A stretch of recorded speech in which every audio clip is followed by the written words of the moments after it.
Anneni çağır.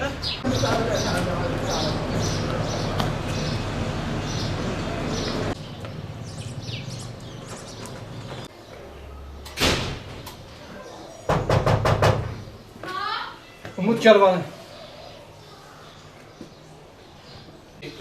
İro bu yetim aya. Nek mecvar anina camiri kuşan. Tamam.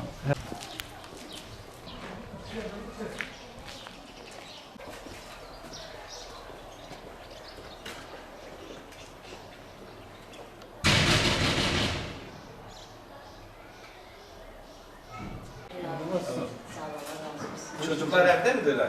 Allah kızım tek yazı da. Bir gelseler bu yetimler için. Allah Umut Kervan'dan razı olsun.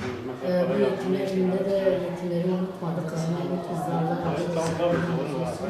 Hayır Seder abilerden rica ediyorum. Yetim kardeşlerimizi, çocuklarımızı unutmasınlar. Hayırda bulunsunlar inşallah.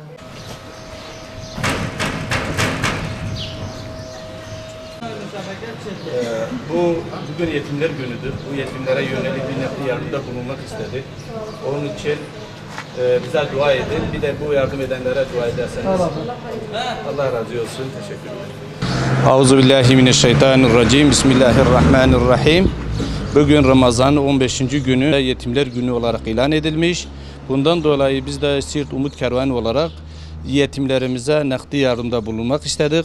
Bundan dolayı bize yardımda bulunanlara herkese teşekkür ediyorum. Bununla ilgili ben bir hadisi de aktarmak istiyorum. Allah Resulü Aleyhisselatü Vesselam'ın bir hadisi şerifinden şöyle buyurmaktadır.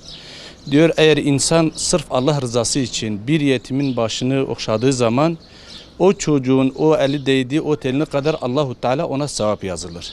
Allahu Teala bizi onlardan eylesin inşallah Teala. Şu anda yeterince elimizde zaten imkan yok. Çünkü bize gelen hani başvurup da ya da telefonla arayanların çoğunluğu zaten biz yetişemiyoruz. Çünkü imkanlarımız kısıtlıdır.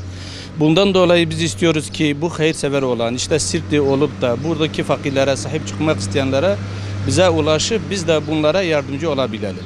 Gerçekten şu anda sayı olarak çok fazla yetimlerimiz var. Artı zaten son zamanlarda biliyorsunuz bu virüs dediğimiz korona diye bir hastalık var.